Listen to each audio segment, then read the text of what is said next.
가정에서. 우리 거사님은 아내분하고 존댓말 쓰세요? 예, 쓰고 있습니다. 약간 늦게 나오는데 대답이? 카톡으로만 필요할 때만 존댓말 쓰는 거 아니에요? 뭐 사달라고 할 때 이럴 때.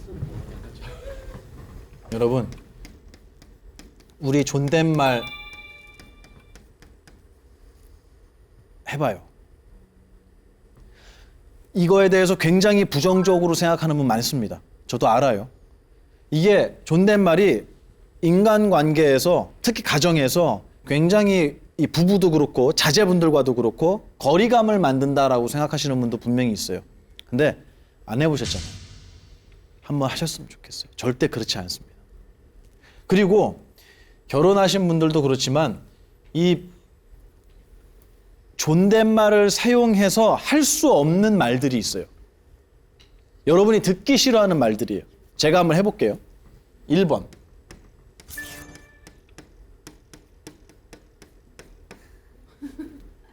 아, 뭐! 듣죠? 요거 존댓말로 바꿔보자. 오늘 퀴즈예요. 어떻게 여러분 정답 맞춰보세요. 어떻게 바꾸실래요? 아, 뭐! 왜요? 아, 왜요? 아, 왜요? 그래요. 아, 왜요? 좋아요.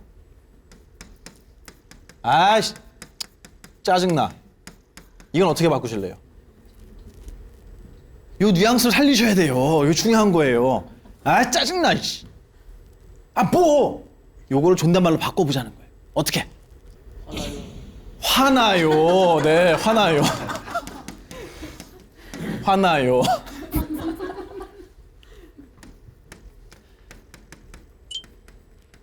아, 어쩌라고. 뭘로 바꿔야 될까요? 어떡하죠? 어떡하죠? 제가 우리 특히 사춘기 자제분들이 부모님한테 자주 쓰는 짜증의 멘트들을 제가 웃자고 쓴 거예요. 근데 이거를 존댓말로 대치가 돼요, 안 돼요, 여러분? 이거 안 됩니다. 안 됩니다. 말이라고 하는 것은요, 관계를 설정하는 굉장히 중요한 도구입니다. 그래서 반말로 했을 때 설정되는 관계들이 있어요. 그리고 존댓말로 했을 때 설정되는 관계가 있습니다. 그래서 부처님께서는 경전에서 뭐라고 말씀하시냐면 설법을 할 때에도 절대로 과격한 말투를 쓰지 말라 그러세요. 항상 부드럽고 따뜻하고 온화하게 모든 사람들이 마음을 열고 들을 수 있는 아름다운 표현들로 설법을 하라고 가르치세요. 제자들에게.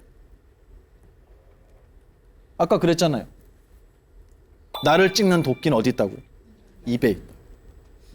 그래서 처음 출가하면 예쁜 말을 하는 게 아니라 그렇죠.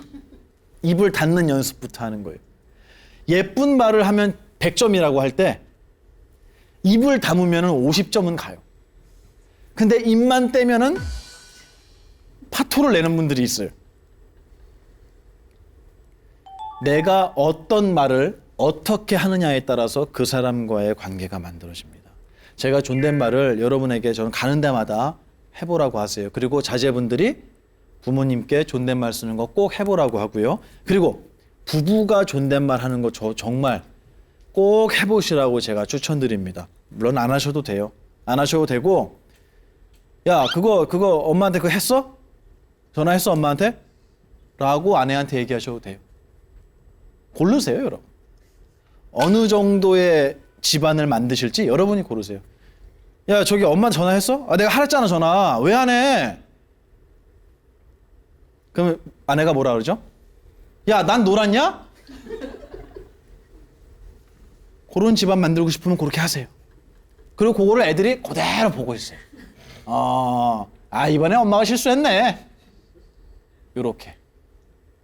그런 집안 만들고 싶으면 그렇게 하세요. 제가 이 존댓말을 얘기할 때 생각보다 많은 사람들이 거부감을 느끼시더라고요. 예. 그리고 저는 그게 왜 어디에서 비롯됐는지 조금 알 것 같아요. 그게 뭐냐면 우리가 어른들께 기존에 받았던 교육에 대한 반발도 분명히 거기는 상당 부분 차지하는 것 같아요. 내가 존중할 수 없고 내가 그렇게 큰 마음에 울림이 없는, 다시 얘기해서 아까 얘기한 의협이 아름답게 발동이 안 된 상태에서 그분은 나한테 반말을 하고 나는 존댓말을 해야 되는 이런 강압적인 분위기에 대한 반발이 우리 한국인들의 저 정서에는 조금 깔려 있는 것 같아요. 근데 저는 그렇게 예민하게 생각 안 하셔도 될 것 같습니다. 일본인들은 존댓말 더 많이 하죠. 우리보다 더 극존칭이잖아요.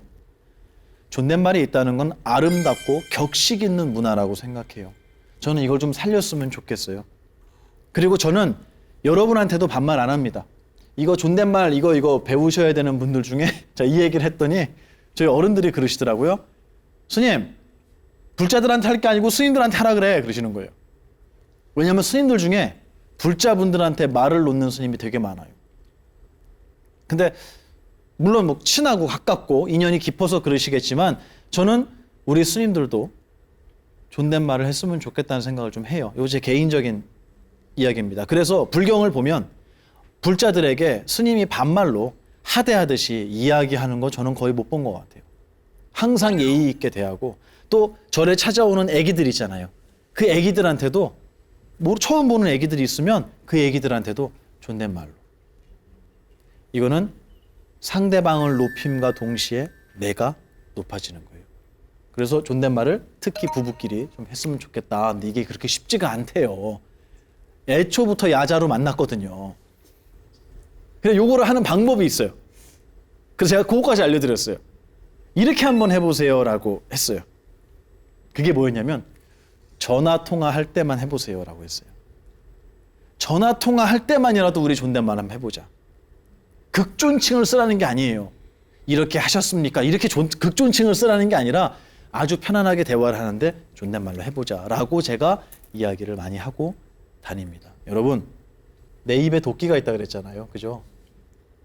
도끼 대신 아름다운 말로 채워가는 우리 대한민국 사내들이 됐으면 좋겠어요.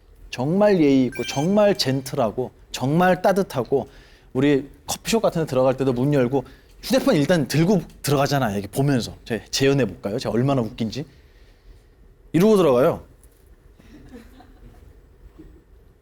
그거 말고 들어가면서 어떻게 해야죠, 문은? 뒤를 보셔야 되잖아요. 그죠? 뒤에 누가 오면 잡아줘야 되는 거예요. 별거 아니지만 행위가, 업이 그 사람의 무엇을 결정한다 그랬죠? 맞습니다. 제가 정말 여러분 귀가 따갑게 말씀드렸어요. 신구의 삼업이 그 사람의 신분을 결정한다는 건 제 얘기가 아니라 부처님의 말씀입니다. 아함경에 나와요. 라는 얘기를 부모에게 하는 아이의 신분을 누가 만들어주냐면 부모님이 만들어주신 거예요. 그런데도 존댓말이 그렇게 부담스러우실까요? 저는 잘 모르겠습니다. 결정은 여러분이 하셨으면 좋겠어요. 그래서 아름다운 게 있으면 조금 불편하더라도 같이 한번 해보려고 노력하는 거, 이거 굉장히 전 중요하다고 생각해요. 자, 이제 정리할게요. 제가 얼마 전에 다른 강의에서도 이런 말씀을 드렸어요. 여러분, 부부가 만나서 오늘 뭐 시어머니 얘기도 했지만 또 친구가 만나서 사회에서 누군가를 만나서 그 사람에게 존경하라고 얘기할 수는 없습니다, 제가. 근데 여러분, 이거는 해주셨으면 좋겠어요. 서로가 서로에게, 엘리베이터를 타는 모르는 누군가에게, 버스를 타면서 운전하시는 기사님에게 그분을 존경할 수는 없을 거예요. 왜냐하면 그분의 깊은 면을 우리는 모르니까. 하지만 존중할 수는 있을 것 같아요. 부처님께서 제자들을 대할 때, 또 그 제자들이 불자들을 대할 때 어떤 마음가짐으로 서로를 바라봤을까 하는 걸 여러분 한번 상상해 보세요. 2600년 전에 과연 이 위대한 석가모니 부처님의 제자들, 승가는 과연 어떤 말투를 사용했을까? 어떤 몸가짐을 가졌을까? 어떤 뜻을 가졌을까?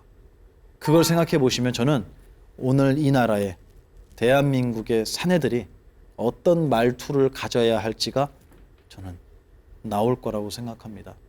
때로는 거친 말을 하는 게 사내답다고 생각하는 사람도 있어요. 절대 그렇지 않습니다. 거친 것과 아름다운 건 달라요. 여러분, 아름다운 말을 좀 우리 나눴으면 좋겠어요. 특히 가까운 분들. 아셨죠? 네. 오늘 주제는 그거예요. 네. 여러분 집에 가서 한번 써보세요. 나 만나서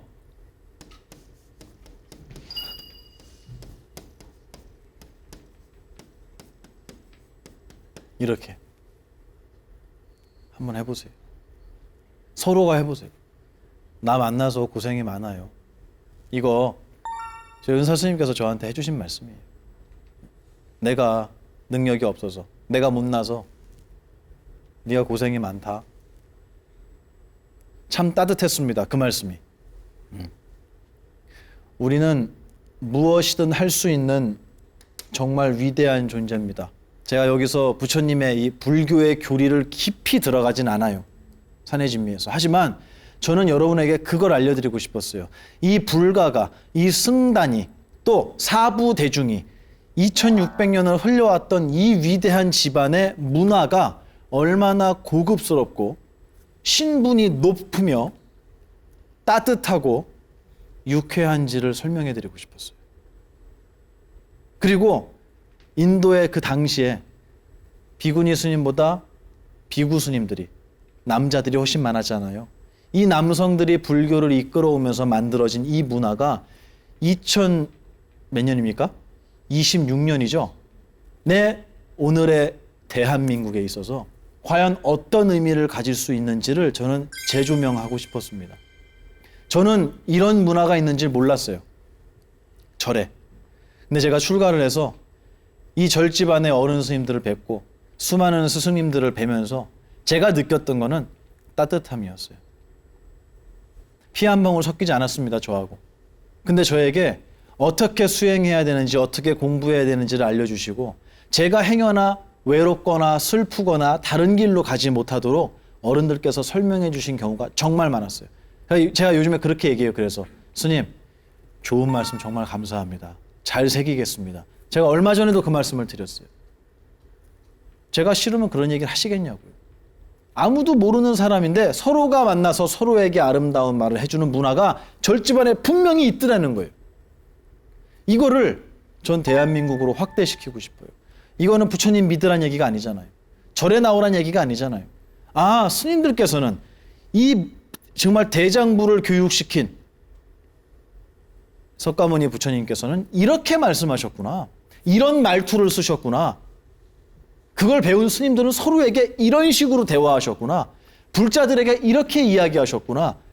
오늘도 여러분 마음속에 담아가실 것이 분명히 있었을 거라고 생각해요. 특히 가정을 가지고 계신 남자분들은요, 항상 아내분에게 따뜻하고 아름다운 말, 존댓말, 그리고 편지 쓰기 한번 꼭 해보셨으면 좋겠습니다.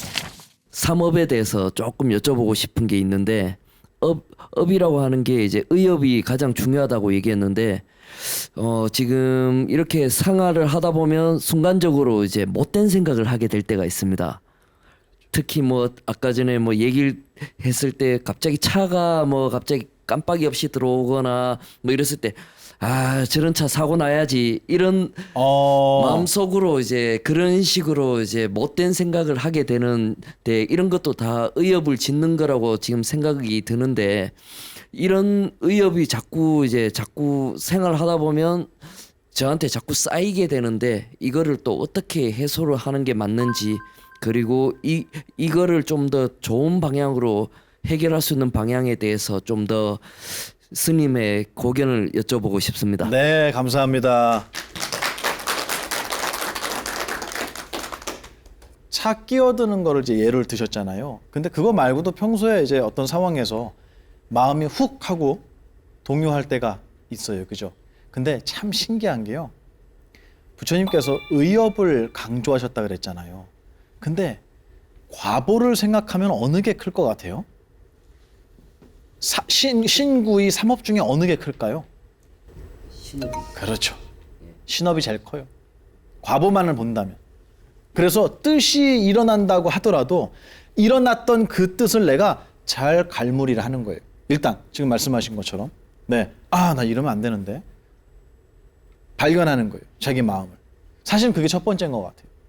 왜냐하면 뜻이 일어나는 데까지는 괜찮아요. 근데 그걸 말로 표현하게 되면 이제 그때부터 그 사람하고 엮이기 시작하는 거예요. 그리고 그걸 몸으로 표현했다? 이건 더 심각하죠. 그래서 과보에는 분명히 차등은 있을 거예요. 하지만 이런 과보들을 일으키게 되는 근원은 의협이었다라는 말씀을 제가 드렸던 거예요. 그래서 마음속에서 그런 마음이 일어난다는 것은 어떻게 보면 한편으로는 다행이에요. 왜냐하면 어떤 분들은 그래요. 남자들이 일단 지르고 보는 분이 있어요. 속에서 불쾌한 마음이 들면은 일단 입으로 막 나와버려요, 뭐가. 그래놓고 나중에 후회해요. 그런 경우 있으시죠? 저도 많아요. 그랬던 것 같아요. 근데 여러분,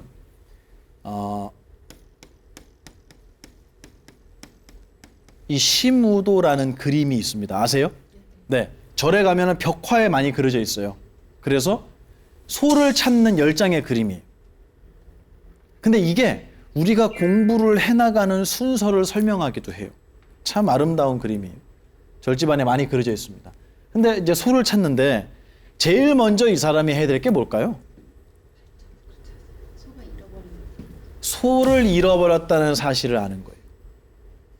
맞죠? 그래야 그 다음 뭘 하죠? 소를 찾는 거예요. 여러분이 살아가시면서 내가 이렇게 사는 게 맞나? 나 지금 잘하고 있는 건가? 아, 나 뭔가 부족한데? 뭐가 지금 없는데 나한테? 내가 원하는 건 이게 아닌데? 라는 문제의식을 여러분이 갖는 것 있잖아요. 그게 소를 찾게 되는 시작점. 그래서 여기서는 그건 나오지 않아요. 하지만 소를 처음에 찾습니다. 찾아 헤매요. 왜냐하면 잃어버렸다는 걸 알았기 때문이에요. 지금 질문하신 거사님도 제가 볼 때는 이 시무도에 생략된 제일 첫 번째의 그 그림. 아, 내가 뭔가 부족하구나. 나는 완벽한 존재가 아니구나. 나는 아직도 미완성이고 부족한 게 많고 남들에게 불편함을 끼칠 수 있는 나 아직은 완성되지 않은 수행자구나. 라는 거를 제가 볼 때는 우리 거사님들이 인지하고 계신 것 같아요. 그래서 이 자리에 나와 계시다고 생각해요. 최고입니다. 그게 아니라 내가 가는 길이 맞고 내 말이 맞고 내 생각은 옳아 라고 이야기하시는 분은 영원히 소를 찾을 일도 없어요. 잃어버렸다는 것도 모르기 때문이에요. 나의 부족함을 인지하고 그 부족함을 많은 사람 앞에서 드러내면서 이거를 어떻게 해야겠습니까? 라고 지금 질문하신 거예요. 이거는 답을 얻는 것만큼 소중한 일이라고 생각해요. 그래서 제가 여러분에게 박수 쳐달라고 한 게 나의 부족함을 드러내 보이신 거예요. 굉장히 중요한 일입니다. 이거는 초라하거나 다른 사람에게 무시당할 일이 아닙니다. 이건 존중받을 일이에요. 그리고 자기의 허물을, 자기의 부족함을 솔직히 표현하는 남자들을 그 누구도 함부로 우습게 볼 수 없습니다. 숨기려고 하는 사람이 우스워 보이는 거예요. 저는 그렇게 생각해요. 말씀 잘하셨어요. 시무도를 보면 소를 잃어버렸다는 걸 아는 순간부터 진행되는 10장의 그림이 나오는데 거기에서 소를 찾아 헤매는데 이 사람이 찾자마자 저기 있네 하고 소를 찾은 게 아니에요. 어떻게 되냐면 소를 찾아 헤매다가 소의 발자국을 발견하게 됩니다. 견적이라고 해요. 그래서 발자국 여기에 이렇게 찍혀 있어요. 뭐죠? 소발자국이에요. 그러면 이 발자국을 발견한 사람은 무엇을 알 수 있죠?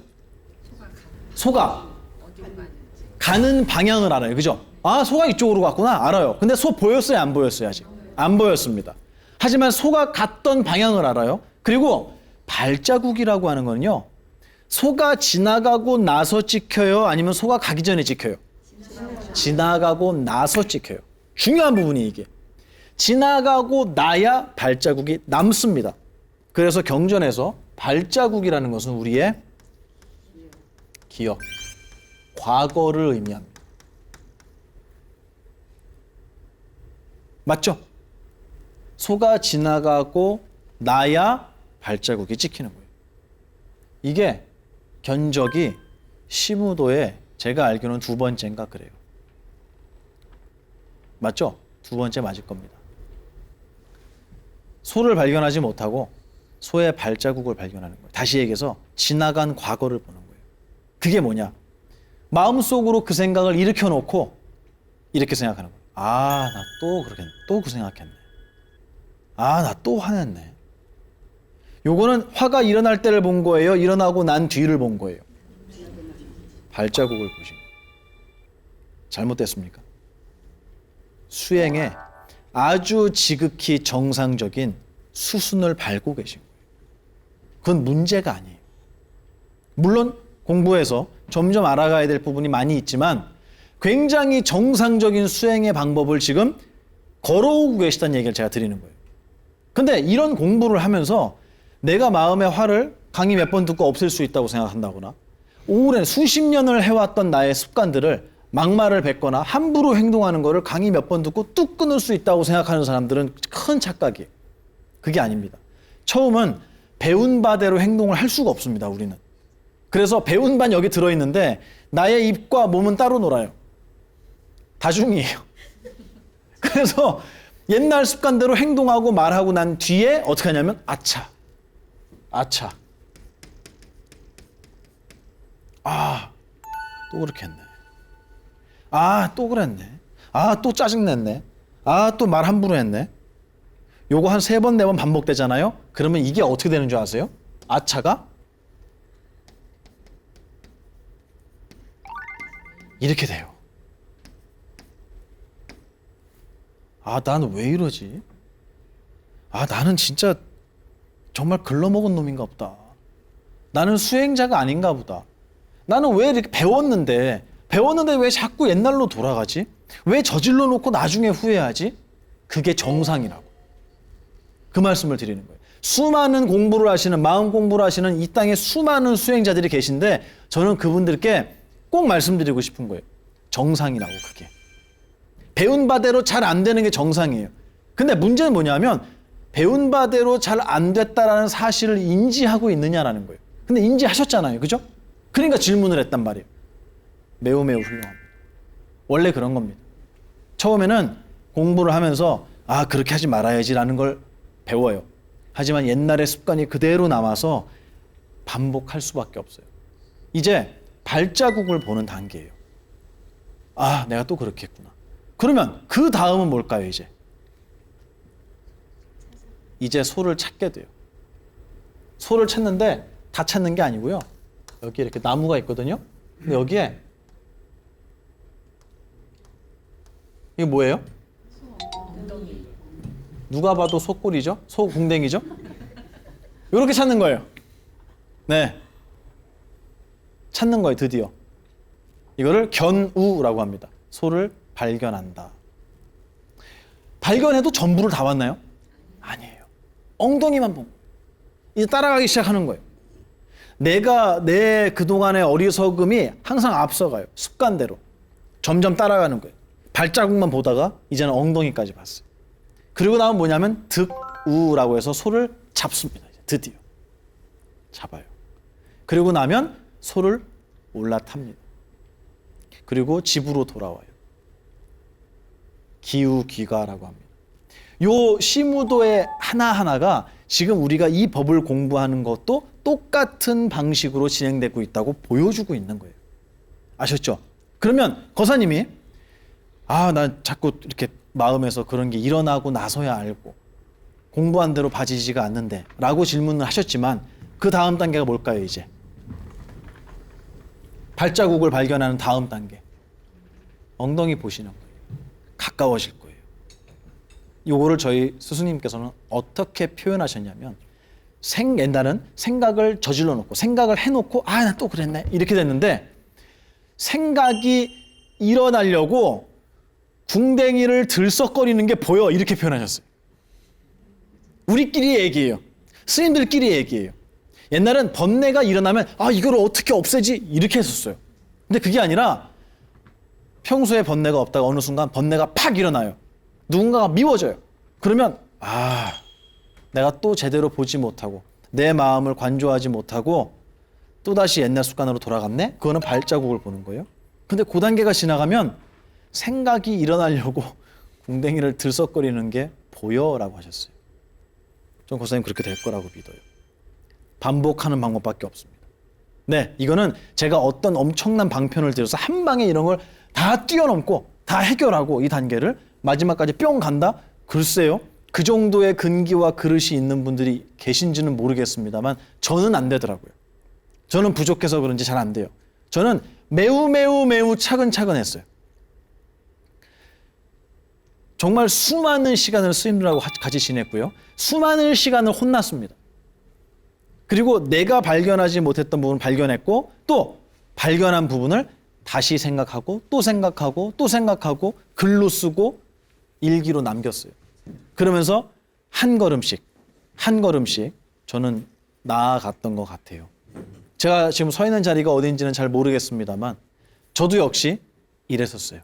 네, 저는 화가 되게 많아서 옳고 그름이 많아서 화를 내놓고 항상 후회하는 스타일이었거든요.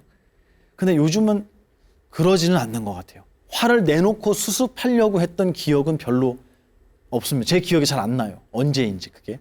그러면 나아가고 있다는 거잖아요. 맞죠? 목사님, 지금 하시던 대로 하세요. 잘못하는 게 아니란 얘기를 제가 드리고 싶었어요. 명확한 공부의 순서대로 잘 가고 계시다. 여러분도 공감하시죠? 저분의 말씀. 네, 해놓고 후회하는 거 분명히 있습니다. 하지만 그거 여러분이 부족하거나 공부가 제대로 안 되는 것이 아니다. 해놓고 후회하는 거 공부의 수순이다. 자꾸 들여다보세요. 그러다 보면 하지 않고 발견하는 날이 머지않아 올 거라고 생각합니다. 대답이 됐습니까? 예, 네, 됐습니다. 고맙습니다. 네, 다음으로 질문 하나 더 받겠습니다.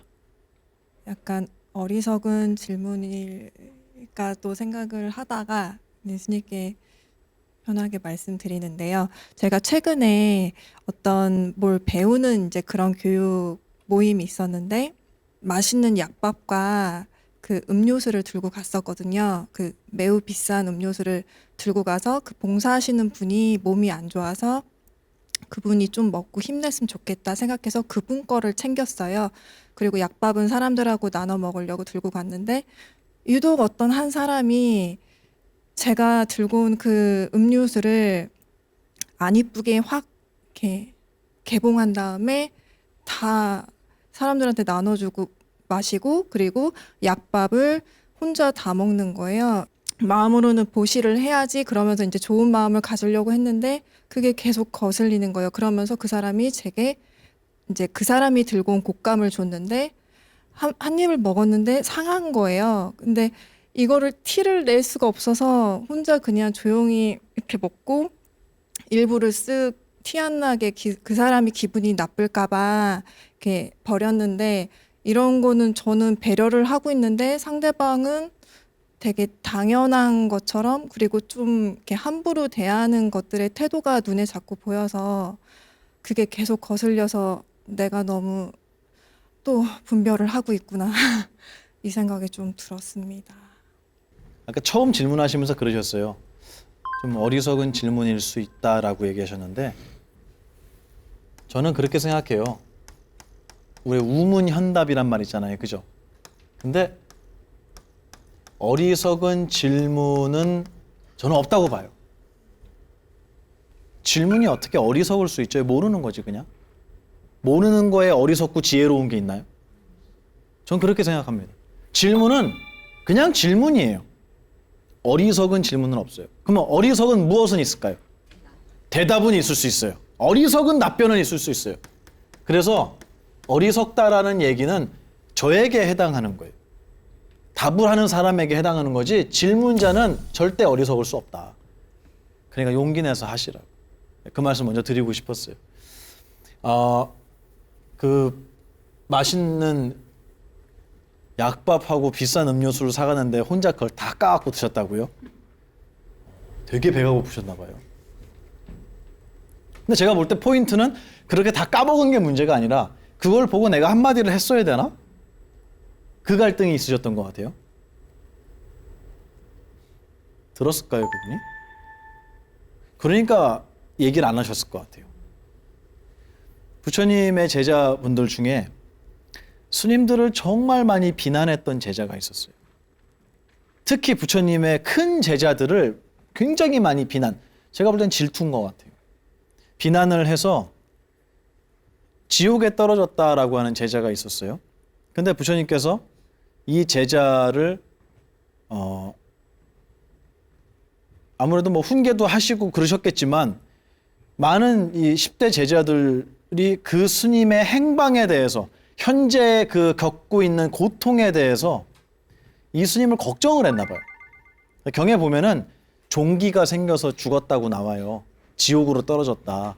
그러니까 뭐 벌 받았다 이런 식으로 읽히는 그런 내용이 있는데, 그래서 제가 알기로는 이제 신통제일 목련존자로 알고 있는데요.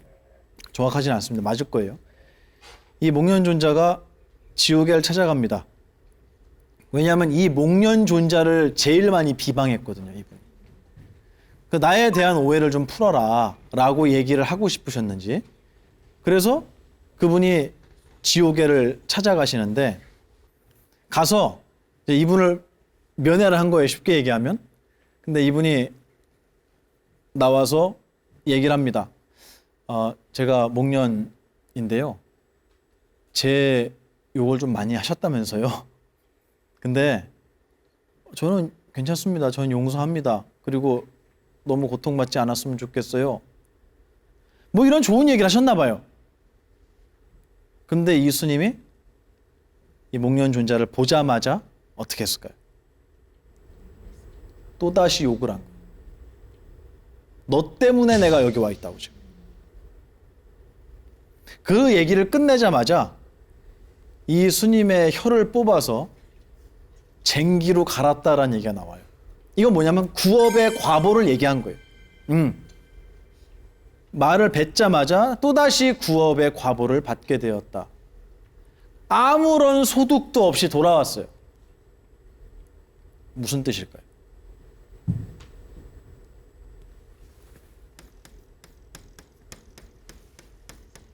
저는 여러분을 항상 강의 때 질문을 하시라고 전 유도를 많이 합니다. 그리고 좋은 질문들을 많이 해주세요. 여러분한테 정말 고마운 건 뭐냐면 물어놓고 듣지 않으려고 하는 사람들이 있어요. 근데 여러분은 듣고자 합니다. 이것만으로도 사실 저는 여러분한테 정말 감사하고, 또 한편으로는 여러분을 정말 칭찬해드리고 싶어요. 듣고자 한다는 건요, 수행에 있어서 첫 번째예요. 우리 산해진미 저저번 시간에 배웠잖아요. 3가지 지혜, 3해 배웠잖아요. 첫 번째 뭡니까? 맞아요. 문. 들을 문자잖아요. 문. 그 다음에 사. 아이, 공부 잘하셨네요. 생각하는 거예요. 그 다음에 수. 배운 바대로 닦는 거예요. 해보는 거예요. 요 3개를 3해. 이게 어느 경전에 나오지? 어느 경전에 제가 나오는데, 이거 위에 요 1번, 2번, 3번 이게 순서잖아요. 그죠? 이거 위에 하나가 더 있어요. 4개, 4개. 이게 완성체예요. 그래서 4해라고 안 하고 3해라고는 해요. 이걸 3해라고 하는데 그 전에 하나가 또 있다. 이게 뭐냐면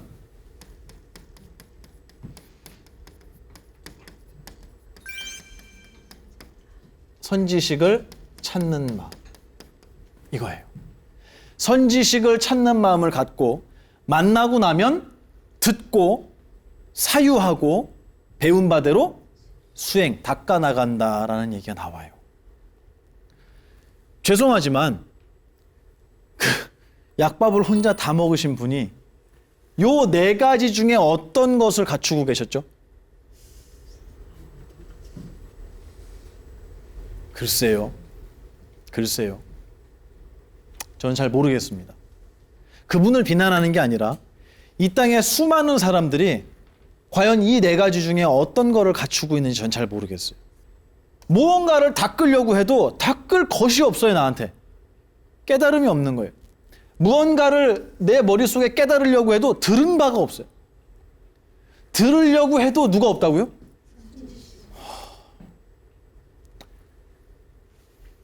이게 불가능합니다. 우리가 누군가에게 무언가 말을 해줄 때는 그 말의 무게, 그 말의 색깔, 그 말의 가치가 중요한 게 아니에요. 근데 우리는 항상 좋은 말을 해주려고 노력해요. 좋은 말을 해줄 게 아니라 들을 준비부터 해야 되는 거 아닐까요? 그래서 제가 듣는 연습을 전에 강의에서 말씀드렸던 거예요. 그분이 만약에 들을 준비가 되어 있는 분이었다면 아마 질문하신 분께서 굉장히 쉽게 그 말이 입에서 나왔을 거예요. 나도 모르게. 근데 이 땅에는 그렇게 들으려고 하는 사람이 많지가 않더라고요. 그래서 전 여러분들이 소중해요. 제가 어린 나이에 절에 들어가서 스승님들께, 많은 스님들께 가르침을 배웠던 것 중에 제 자신을 칭찬하는 게 있어요. 그게 뭐냐면 저는 들으려고 했어요. 왜냐하면 제가 잘나서가 아니라 어렸기 때문이에요. 어린 나이에 만났기 때문에 제가 들을 수 있었습니다. 근데 제가 지금 만약에 머리 깎고 절에 들어갔다? 그때처럼 공부할 수 있을까? 못할 것 같아요. 저도 모르게 나라는 게 생기고 잘난 내가 생기고 아는 것이 생기고 내 말이 맞다라는 편견이 생긴 뒤라서 저는 공부하기 힘들었을 거예요. 여러분이 정말 저는 고마워요. 정말 소중하고 아깝습니다. 왜냐하면 들으려고 하는, 선지식을, 스승을 찾으려고 하는 정말 몇 안 되는 사람들 중에 여러분이 있어요. 그분은 죄송하지만 무슨 아까 지옥에 떨어진 그 스님의 일화처럼 좋은 말을 해준다, 그분에게 필요한 말을 해준다, 독이 될 수도 있습니다. 제가 그분을 모르지만, 그죠? 그래서 한편으로는 뻔히 어떻게 해야 고칠지가 보이는데도 약을 주지 못하는 경우가 생겨요. 이건 정말 속상한 일입니다. 그리고 저도 역시 저희 스승님께 그렇게 보였을 거고요. 제가 많은 분들을 뵈면서 저분은 요것만 하면 참 좋겠는데, 요것만 고치면 저분 정말 인생이 달라질 텐데, 많은 사람에게 사랑받을 텐데 하는 것들이 보이는 사람들이 있어요. 근데 그걸 얘기하기 전에 항상 저는 잘 지켜봅니다. 뭐를? 듣고자 하는지. 이게 저는 정말 중요한 부분 같아요. 그래서 어떻게 하셔라라는 질문에 대한 대답은 아니에요, 저는. 그건 못해요, 저는. 왜냐면 제가 그분을 모르기 때문에. 하지만 제가 간절히 바라는 건 뭐냐면 이 세상에 있는 모든 분들이 자기의 생각과 감정과 나라고 하는 것이 옳다라는 것을 좀 벗어나서 나보다 더 훌륭한 생각을 가지신 분이 있을 거야. 나보다 더 지혜로운 분이 있을 거야. 난 누군가한테 무언가를 배울 거야. 라는 마음을 잃어버리시지 않았으면 좋겠다라는 그냥 제 바람이 있습니다. 그래서 수많은 사람들이 선지식을 찾고 문사수를 정말 인생의 아름다운 미덕으로 생각하는 대한민국이 됐으면 좋겠어요. 좀 안타깝지만 그분께 어떻게 표현해야 될까라는 거에 대한 다양한 방법도 제가 제시는 해드릴 수 있겠어요. 하지만 그분이 들을 수 있을까에 대한 대답은 제가 드릴 수가 없습니다. 적어도 우리는 그러지 말자고. 우리는 누군가가 쓴소리를 하면 그 당시에는 내가 그 말이 와닿지 않을 수 있어요. 저는 항상 열린 마음으로 내가 비록 그 순간에 이해가 되지 않는다고 하더라도 누군가가 나에 대해서 지적을 하거나 조언을 할 때 감사합니다 라고 인사하는 정말 여유롭고 유연하고 큰 마음을 가진 수행자들이 여러분이시기를 바랍니다. 아셨죠? 네, 누군가한테 좋은 얘기를 해주는 건 두 번째 문제고 우리 먼저 들을 귀가 열려 있는가, 그거를 스스로에게 계속 확인하는 수행자이기를 바랍니다. 시원한 대답이 안 된 것 같아서 미안하지만 제가 그분을 몰라서 이런저런 대답을 드리긴 좀 어려울 것 같아요. 하지만 중요한 얘기죠, 그죠? 네, 준비가 안 돼 있는 사람에게 조언을 해준다면 그 사람은 또 다른 악한 업을 지을 거예요. 쟁기로 갈았다니까요. 조심스러운 일이기 때문에 우리는 항상 스스로가 나 먼저. 그래서 대한민국 사람들이 모두가 이걸 놓지 않는다면 그런 분한테 대화하는 것도 쉬워지지 않겠습니까? 네, 저는 좀 그렇게 큰 그림을 그려야 되지 않을까라는 생각을 하고 있습니다. 네, 고맙습니다.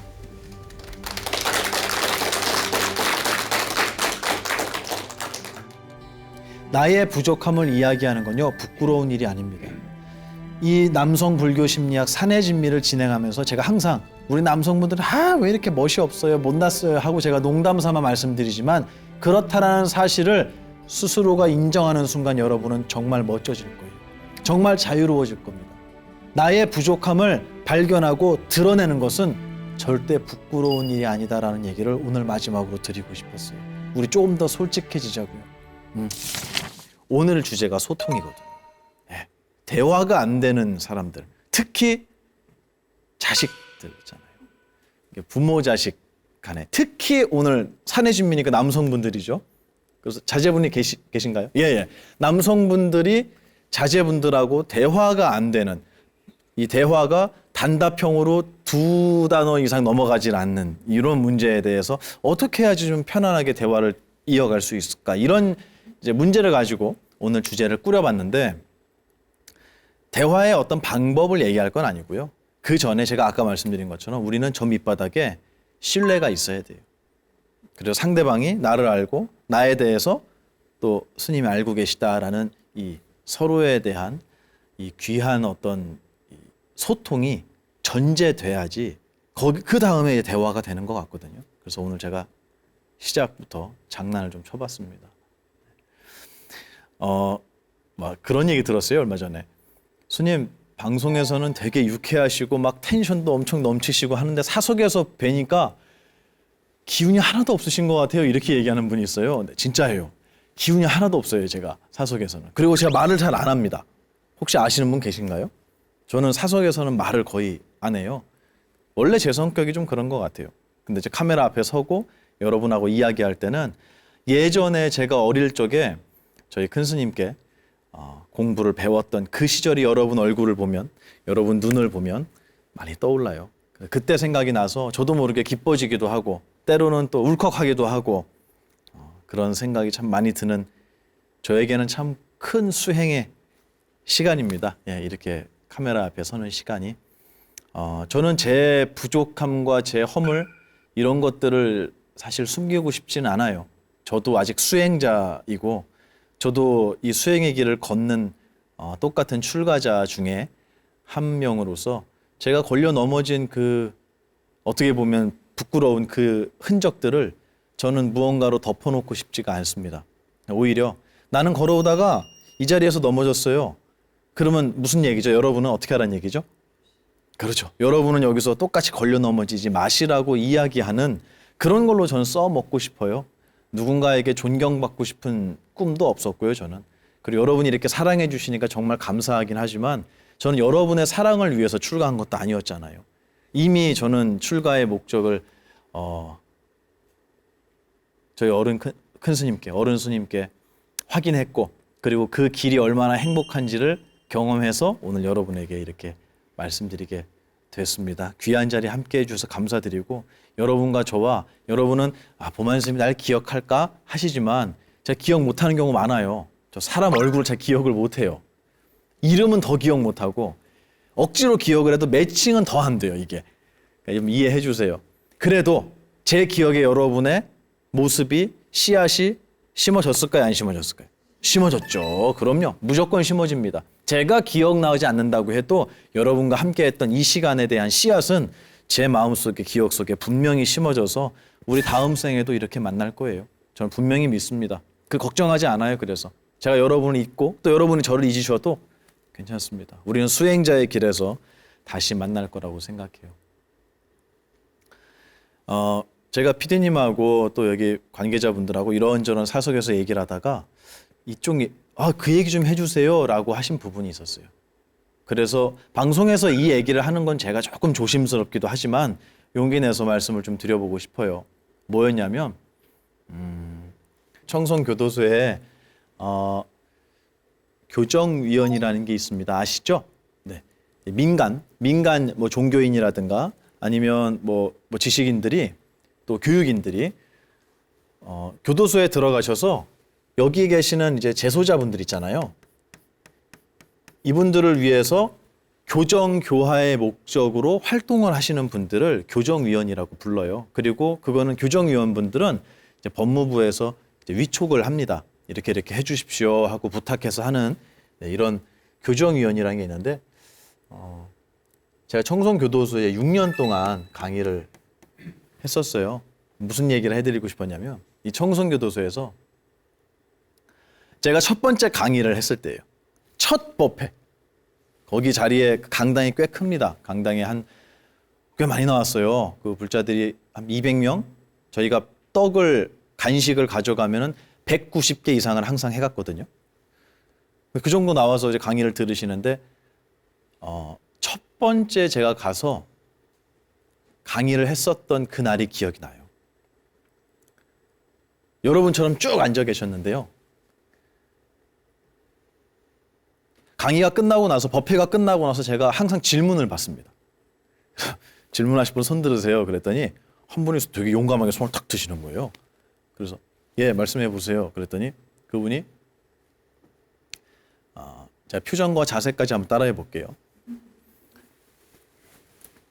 저를 이렇게 쳐다보셨어요. 네. 그리고 뭐라고 하셨냐면 스님은 전과 있습니까? 이렇게 물어보셨어요. 스님은 뭐가 있냐고요? 전과가 있습니까? 전과가 전과가 있으면은 저 교정위원이 될 수 있을까요? 글쎄요. 제가 볼 땐 좀 어려울 것 같은데요. 그리고 일단 전과가 있으면 조계종 스님이 될 수는 없죠. 네, 그렇습니다. 근데 그분이 그걸 몰랐을까요? 저는 알았을 것 같아요. 모르고 물어본 건 아닌 것 같아요. 근데 이게 무슨 뜻이었을까요? 여러분, 이게 엄청나게 중요한 오늘 주제예요. 이게 무슨 뜻이었을까요? 스님에게 전과가 있느냐고 물어본다는 거는 너는 없잖아 라는 얘기예요. 그러면 없으니까 뭘 아느냐, 정확하게 한마디로 해주셨어요. 뭘 아느냐, 네가 뭘 아느냐. 정확한 말씀이에요. 이거예요. 이거 네가 뭘 알아. 새파랗게 어린 놈이 네가 우리에 대해서 뭘 알아. 이 안에 갇혀있는 우리들의 심정을 네가 어떻게 알아. 또 이 안에 들어올 수밖에 없었던 이 사회의 불평등을 너가 어떻게 알아. 우리 가정의 그 불우한 기억들을 너가 어떻게 알아. 뭔 너가 우리에 대해서 아는 게 있다고 감히 우리에게 이런 말을 하느냐라고 말씀하셨는지는 모르겠어요. 근데 저에게 이걸 물어보셨던 분이 불과 몇 번의 법회가 지나지 않아서 얼마나 공손하게 합장을 하셨는지 몰라요. 그거는 그 사이에 제가 전과가 생겼기 때문일까요? 아니죠. 그 사이에 전과가 생겼던 게 아니고 그분이 저의 무엇을 알았을까요? 제가 항상 강조하죠. 진심. 그분이 저의 진심을 아셨던 것 같아요. 왜냐하면 저는 여기서 너희들은 죄 짓고 들어온 죄인들이고 나는 죄 짓지 않고 성직자로서 깨끗한 부처님의 제가 이렇게 들어갔겠냐는 거예요. 저는 절대 그러지 않았습니다. 저하고 똑같다고 얘기했어요. 그리고 저희 큰 스님께서 똑같이 말씀하셨어요. 모르겠습니다. 저는 이 교정시설 안에서 제가 강의를 하면서 느꼈던 것 중에 가장 큰 것은 이제부턴 죄 짓지 말고 사세요라는 이 말이 얼마나 어리석은 말인지를 느꼈던 바로 그 부분인 것 같아요. 재밌는 얘기지만 제가 실명을 얘기할 수는 없고요. 절에서 우리 거사님들, 우리 산해진미를 시청하시는 남성분들은 부처님 모신 날이 되거나 아니면 사찰에서 수계식이라는 게 있습니다. 수계식을 할 때는 필히 참석하셔서 계를 받으시고, 계는 뭘 얘기하느냐면 5계를 얘기해요. 5계. 그래서 5계는 뭐냐면 이렇게 외우시면 돼요. 살, 도, 망, 주. 읽어볼까요? 시작. 살, 도, 망, 주. 이렇게 외우세요. 그럼 5가지 계율이에요. 뭘까요? 불살생. 투도, 도둑질. 살생은 아시잖아요. 그죠? 네. 투도. 그리고 불싸움. 그 다음에 불망어. 거짓말. 네. 그리고 불음주. 5개예요. 5계라고 합니다. 이 5계를 수지한다 이렇게 표현합니다. 5계를 받아 지닌다는 소리예요. 그래서 법명과 함께 스님께서 당신은 이제부터 부처님의 제자입니다 라고 인가해 주시는 거예요. 그래서 5개를 수지한 여러분이 되면 여러분은 그때부터 부처님의 제자다라고 이야기하시면 됩니다. 그래서 수계식은 두 가지예요. 5개를 수지하고 삼보 아시죠? 뭐뭐뭐예요. 불, 법, 승. 그렇죠. 불, 부처, 부처님. 그다음에 법, 부처님의 가르침. 그리고 승, 승가, 스님네들을 이 삼보라고 부르는데 삼보에 귀의하고 5개를 수지한 자를 불자라고 해요. 이 의식은 어떻게 보면 불자에게 있어서는 생명과 같은 겁니다. 탄생하는 거예요. 그래서 이름도 새로 받는 거예요. 새로 태어났다 이거예요. 여기서도 이걸 했습니다. 그 얘기 드리고 오늘 얘기 진행할게요. 사회를 아주 크게 떠들썩하게 만들었던 어떤 분이셨어요. 근데 그분이 한글을 모르십니다. 한글을 몰라요. 근데 거기에 이제 모범수들이 있는데 모범수 분들의 이제 불자 회장이 계세요. 이분도 똑같이 재소자 분 중에 한 분이십니다. 근데 이 회장님을 통해서 대피를 해서 편지가 왔어요.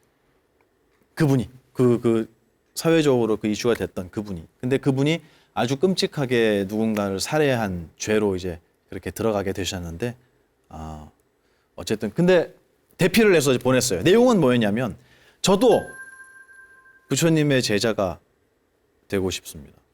저도 스님께 가르침을 듣고 불자로 살고 싶습니다라는 내용이 적혀 있었어요. 그래서 저도 이렇게 아까 5개였죠? 수계식에 참석해서 저도 법명을 받을 수 있겠습니까? 이렇게 온 거예요. 이분이 대신 써줬대요. 그래서 받을 수 있어요, 없어요? 무조건 있죠. 당연하죠. 그럼요. 조계종 스님은 이제 전과가 있으면 안 되지만 불자는 상관없습니다. 그리고 부처님 당시에는 앙굴리말라도 스님이 됐어요. 당연하죠. 당연히 됩니다. 그래서 이제 저희 큰 스님하고 갔습니다. 부처님 오신 날에 수계식을 진행하는데 그때 한 40명 정도가 수계를 받겠노라고 신청을 하시고 이제 나왔어요. 근데 그 강당이 이렇게 생겼어요. 이렇게 생겨서 여기가 이제 출입문입니다. 그리고 여기가 이제 무대가 있죠. 무대가 꽤 높습니다. 그리고 이제 많은 분들이 이렇게 앉아요. 대부분 뭐 이런 형식의 극장들 많잖아요. 계단식 이런 강연장이었습니다. 근데 이 앞에 공간이 꽤 넓어요. 근데 이 수계식 하는 날은 여기에 이렇게 따로 좌석을 마련해서 여기 계신 분들이 여기 앞에 나와서 이렇게 2열 횡대로 섰습니다. 이 인원이 한 30명, 40명 됐던 것 같아요. 이분들이 수계를 받으시는 거예요. 그리고 이제 여기서 계단이 이렇게 있는데 계단으로 내려오셔서 이 앞에서 이렇게 한 명씩 스님께서 가시면서 수계를 내려주시는데 이것도 상식적으로 알아두세요. 수계를 할 때 이 팔에다가 향으로 이렇게 탁 찍는 거 보셨죠? 그거 뭐라고 합니까? 역시 여러분 잘하시네요. 립싱크하지 마시고 크게 얘기하세요. 분명히 립싱크 있었어요 방금. 뭐라고 하냐면 그거를 연비라고 합니다. 자동차 연비 말고 팔에다 하는 불교 용어예요. 연비를 하는데 연비 의식이 있어요. 근데 이 연비를 할 때 스님께서 이제 그분의 손을 잡아주세요. 이렇게 손을 잡고 안 잡는 분도 있어요. 근데 저희 그때 했을 때는 큰 스님께서 손을 잡아주셨어요. 손을 이렇게 잡아주시고 그분의 팔에 이게 향이면 팔에다가 이렇게 콕 찍어요. 이렇게 막 지져서 끄는 게 아니에요. 두려워하지 않으셔도 돼요. 이렇게 톡 찍어요. 예. 근데 이제 이 사람들이 많으니까 향이 많이 필요하잖아요. 그래서 향을 여러 개를 이렇게 뭉쳐서 옆에서 이제 비구니 스님 한 분이 그걸 들고 이렇게 계셨어요. 그리고 필요할 때마다 하나씩 드린 거예요. 이렇게 큰 스님께. 근데 그걸 들고 있는데 이게 꽤 많으니까 모닥불이 핀 것처럼 연기가 확 올라간 거예요. 그러니까 이분들이 되게 무서웠나 봐요. 그때 이 대피를 했던 그 분이 똑같이 나와서 연비를 받았어요. 그리고 그날 행사가 잘 끝났습니다. 그리고 나서 청송교도소에서 나왔습니다. 그리고 그날 함께 가셨던 많은 분들하고 식당에 가서 밥을 먹는데 저는 다른 테이블에 있었어요. 근데 저희 스님께서 물어보시더라고요. 오만아, 너 아까 그 누구 연비할 때 봤냐? 이렇게 물어보세요. 그래서 예, 봤습니다. 그랬더니 걔가 연비할 때 어떻게 하는지 봤어? 예, 봤는데 뭐 다른 게 있었나요? 난 못 봤거든요. 그거 말고는. 뭐 그냥 받은 거 말고 못 봤는데. 내가 손을 잡고 향을 팔에다 갖다 대니까 얘가 피하더라. 이렇게 얘기하죠. 자기는 무슨 짓을 했는데. 입에 담을 수도 없는 짓을 했는데. 대한민국을 뒤집어 놨는데 요만한 불똥이 자기 팔에 지져서 끄는 것도 아니라니까요. 톡 갖다 대는데 다 알아요. 앞에 사람 그렇게 했으니까 봤을 거 아니에요. 그분이 1번이 아니었거든요. 근데 그게 무서워서 팔을 이렇게 빼더래. 제가 그 얘기를 듣고 마음에서 어떤 생각이 일어났을까요? 야, 진짜 파렴치하다. 표현이 그렇지만 야, 진짜 양심도 없다. 저 이렇게 생각했어요. 이게 누구 수준? 제 수준. 자기가 한 행동을 생각을 안 하고 어떻게 자기가 그 정도가 두렵고 뜨거우면 자기한테 당한 희생자는 어떨까? 정말 사람이라고 할 수 있을까? 뭐 그런 종류의 생각을 했던 것 같아요. 근데 큰 스님의 그 다음 말씀이 저에겐 충격이었어요. 제가 웃었어요. 아, 그래? 그렇습니까, 스님? 야, 대단하네요. 그랬더니 뭐라고 하시냐면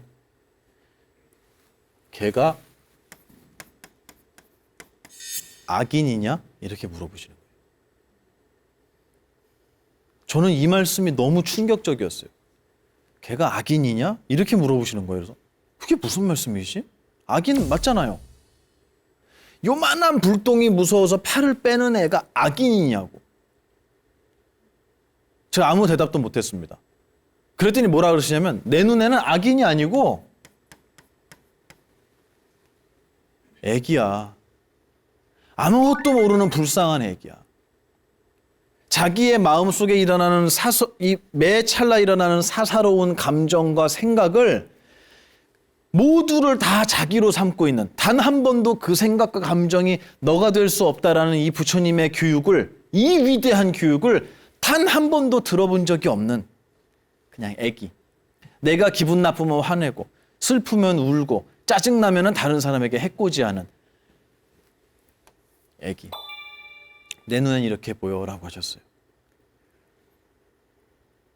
그분은 아마 무기수로서 못 나오실 거예요. 하지만 저는 여기에 계신 우리나라 대한민국의 교정시설에 계신 많은 분들을 모두 다 이렇게 생각하고 싶진 않아요. 이분들도 누구나 배움을 통해서, 교육을 통해서, 바로 지금처럼 이런 부처님의 이야기를 전해드리는 강의를 통해서 여러분만 변할 수 있겠습니까? 아니요. 저도 변했잖아요. 그럼 여기 계신 분들은요? 전 여러분이 그렇게 생각했으면 좋겠어요. 그래서 그분들에게 기회와 변화의 가능성을 우리의 사회에 계신 분들이 마음속에서 항상 가지고 계셨으면 좋겠다는 생각을 해요. 그분을 낙인 찍지 않았으면 좋겠어요. 물론 그분들의 행실은 잘못된 게 맞습니다.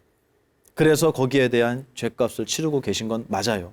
하지만 거기 계시다고 해서 그분들이 다시 변화의 가능성마저도 잃어버린 것이라고 생각한다면 그분들은 사회에 나가서 또다시 같은 일을 반복할 수밖에 없을 거예요. 아무도 받아주는 데가 없으니까요. 그래서 거기에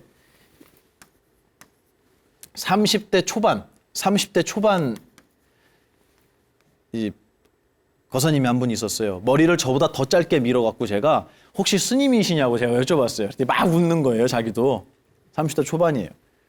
이분한테 제가 그랬습니다. 거사님, 우리 언제 절에서 차 한 잔 마실 수 있을까요? 이렇게 여쭤봤어요. 언제 출소하냐고 물어본 거예요. 그랬더니 제가 10년 살았으니까 10년 남았습니다. 이렇게 얘기를 하는 거예요. 절반 딱 살았대요. 20년 정도였나 봐요. 이분의 사연을 말씀드리는 게 아니라 제가 물어봤어요. 아유, 아직 많이 남았네요. 그럼 10년 뒤엔 볼 수 있는 거예요? 그랬더니 뭐라고 하냐면 그분의 말이 충격이었어요. 스님, 저 안 나가고 싶어요. 자기 지하철비도 모른대요, 얼마인지. 버스비도 모른대요. TV도 모르고 휴대폰 할 줄도 모른대요. 저 나가서 무슨 일을 하고 살아야 돼요? 이렇게 물어봐요. 그래서 자기는 있고 싶대요. 그냥 여기가 더 편하대요. 적어도 밥을 벌어 먹어야 할 고민은 안 해도 되지 않냐라는 거예요. 그 말씀을 듣고 또 그분을 비난하는 분이 있을 수 있어요. 댓글에다가 죄진 주제에 뭐 어쩌고 이런 악플 달지 마세요. 제발. 그냥 마음속으로만 생각하세요. 그런 게 있으면. 표현하지 마시고. 근데 이분의 마음을 한번 헤아려 보자는 거예요. 우리 같으면 어떨까? 10년 동안을 살았어요. 앞으로 10년을 살아요. 내 인생에 이제 30대인데 40살까지 내 인생의 절반을 교도소에 있었어요. 그러면 이분이 나가서 뭘 할 수 있는 용기를 낼까요? 뭘 할 수 있을까요? 이분은 도대체. 어디 갑니까? 제가 이 얘기를 오늘 이 귀한 시간에 지금 벌써 30분 지났어요. 그런데 이 귀한 시간에 제가 이걸 하려 하는 이유가 있어요. 뭐냐면 우리는 변화한다라는 사실을 잊지 말자는 거예요. 변화한다는 거. 왜 이 변화한다라는 얘기를 제가 오늘 소통과 관련된 주제에서 말씀을 드리냐면 소통은요. 언제나 이 뒤에 무슨 단어를 갖고 오냐면은 이 단어를 가지고 와요. 소통이 안 돼. 그러면 특히 가족분들 중에 아유, 야, 니네 아빠하고 뭔 얘기를 하겠냐. 왜 웃으세요? 빵 터지셨는데요, 지금? 보통 많이 하세요, 그 대사? 네, 알겠습니다. 야, 니네 엄마하고 무슨 얘기를 하냐? 애들도 마찬가지. 애들도 아우 꼰대. 말이 안 통해 우리 아빠. 아우 짜증나. 흔하게 있는 일이에요. 소통의 부재는 흔해요. 이거는 잘못된 게 아닙니다, 여러분. 회사에서든 가정에서든 이 소통의 문제 때문에 저에게 질문을 하시거나 상담을 하시는 분 많아요. 근데 이거는 아주 자연스러운 거라고 저는 생각해요. 왜냐하면 우리 남남이었잖아요. 모르는 사람이었잖아요. 그 두 분이 만나서 가정을 이뤘어요. 어떻게 100%가 되겠습니까? 내 마음은 나밖에 몰라요. 아무도 모르잖아요. 근데 그 마음을 서로가 대화를 통해서 서로가 알아가는 시간이 필요한 거죠. 근데 그 과정에서 어떻게 소통이 잘 안 되는 시간이 없겠냐는 거예요. 있습니다. 자연스러운 거예요. 여러분이 잘못한 게 아니에요. 여러분 가정에 문제가 있는 게 아니라고요. 여러분 인성에 문제가 있는 게 아니라고요. 누구든 대화가 안 통하는 사람이 있어요. 저는 바로 그 부분을 지적하는 거예요. 쟤하고는 대화가 안 돼. 그냥 무조건 FM이에요. 이건 맞아? 이건 틀려. 남성분들한테 아주 흔하게 발견되는 큰 병입니다. 제가 볼 땐 큰 병이에요. 왜 제가 이걸 병이라고 하냐면 병은 곧 무엇을 갖고 옵니까? 뒤에. 병이 걸리면 어떻게 돼요? 아프잖아요. 그렇죠. 저 같은 사람은 아파요. 나만 아픈 게 아니고 남도 아프게 해요. 그러니까 제가 감히 병이라고 이름을 붙인 거예요. 무조건 이게 맞고 이건 틀려 라는 이거 있죠. 이거를 자기가 주장하기 시작하면 그때부터는 내 편 아니면 적이에요. 이거는 제가 볼 때 멋진 분은 아닌 것 같습니다. 많은 사람을 가슴에 품을 줄 아는 스승의 길을 걷는 분은 아닌 것 같아요. 근데 제가 그랬어요. 그래서 얘하고는 대화가 안 돼. 꽉 막혔어. 그런데 얘한테 이 꽉 막힌 얘한테 마음을 열어주고 마음을 아까 뭐라 그랬죠? 융통성.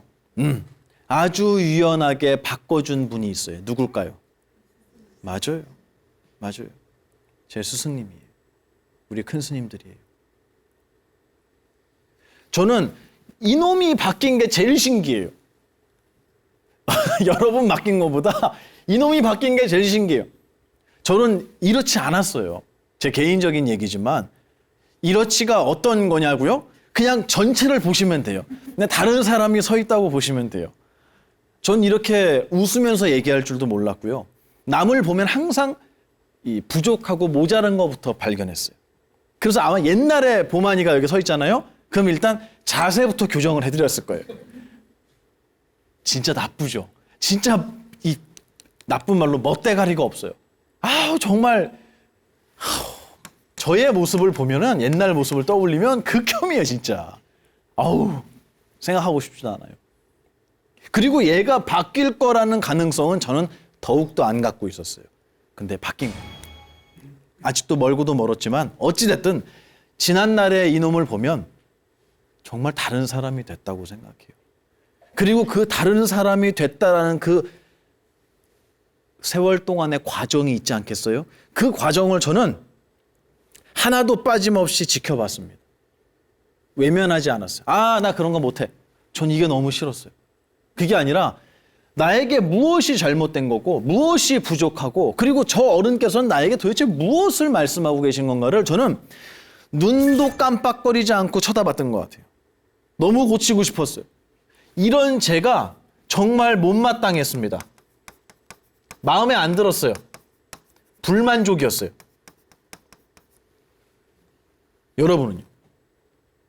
여러분 스스로에 대해서 이런 거 없으세요? 있죠? 그래서 이 자리에 오신 거예요. 그래서 지금 이 강의를 보고 계신 거예요. 여러분도 이걸 갖고 있다는 것은 가능성이 있다는 거예요. 이거는 여러분의 모자람을 표현하는 말이 아니에요. 가능성을 표현한 거예요. 공부를 잘하는 애들은요, 시험을 딱 치고 나오잖아요. 답을 몰라요, 아직. 근데 시험을 치고 나오면 자기가 몇 점인 줄 알아요. 아, 다 맞은 것 같아요. 근데 몇 번 하고 몇 번은 내가 틀린 것 같은데? 이게 공부 잘하는 애들이에요. 공부 못하는 애들은 성적표가 나올 때까지 만점인 줄 알아요, 자기가. 이거 공부 못하는 애들이에요. 시험 잘 봤냐? 그러면 잘 봤대요. 근데 나중에 성적표가 나와서 너 시험 잘 봤다며? 그러니까 시험지를 잘 봤다는 얘기예요. 내가 뭐가 부족한지를 아는 사람은 가능성이 있습니다. 전 대한민국 남성들에게 가능성이 있다고 생각해요. 왜냐하면 저에게 끊임없이 토로해요. 스님, 너무 힘들어요.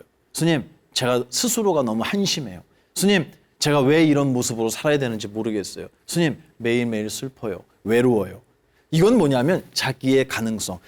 이 부처님의 가르침을 듣고 정말 인류의 스승이셨던 당신의 지혜를 담아갈 수 있는 가능성을 저는 보여주고 있다고 생각해요. 그러면 어떠세요? 제가 이렇게 얘기하면 기분 좋으시죠, 거사님? 기분 좋아요. 사실이에요. 그러면 우리 거사님하고 대화가 안 되는 그 녀석은 어떨까요? 있어요, 없어요? 전 그 얘기를 하고 싶은 거예요. 쟤하고는 대화가 안 돼라고 여러분의 벽을 딱 세우는 순간 끝나는 거예요. 대화는 끝입니다. 이게 제일 많이 보이는 데가 뭔지 아세요? 뉴스예요. 이런 강의에서는 제가 이런 얘기를 하면 안 되지만 저는 대한민국을 보면서 왜 대한민국 사람들이 이렇게 2분, 3분이 돼서 서로에 대해서는 대화 자체가 안 통한다고 생각해요. 쟤네는 상식이 안 통하는 애들이야 라고 벌써 낙인을 찍었어요. 심지어는 쟤네가 다 사라져야 대한민국이 살아난다고 얘기하시는 분도 있어요. 이건 정말 정말 위험한 생각이에요. 그건 맞지 않습니다. 그건 어리석은 생각이에요. 그게 아니라 누구라도 변화할 수 있는 가능성이 있다. 저는 그 얘기를 해드리고 싶어요. 왜냐하면 이 가능성을 내가 마음에 담고 가족들을 보셔야 대화를 시도하려는 여러분 마음이 생겨나게 됩니다. 근데 이것마저도 여러분이 놓고 있지 않은가를 한번 보시라는 거예요. 중요한 얘기 맞죠? 그래서 만약에 제 어린 모습을, 어릴 시절의 모습을 어른들께서 보시면서 저 보만이에게는 이게 없어 라고 하셨다면 지금의 저는 없을 거예요. 옛날에 그 어리석은 모습으로 저는 계속 살고 있었을 겁니다. 혹시 그 결혼하신 우리 거사님 대답해 보실래요? 그 따님? 아들만 둘? 네, 아드님하고 대화를 시도해 본 적 있으세요? 네. 근데 어떠셨어요? 대화를 시도할 때 어떠셨어요? 아까 얘기했던 스님이 얘기했던 것처럼 통하지 않는. 대화가 안 통해요. 지금 실례지만 몇 살입니까? 지금 대학원생 하나 있고. 아, 대학원생이요? 다 컸네요. 네. 대학교 들어간. 그러면 그 사춘기 때 대화를 좀 해보셨어요? 사춘기 때는 안 통했고 지금은 말이 통합니다. 지금은 통하죠, 그죠? 그때는 아예 안 통했죠, 그죠?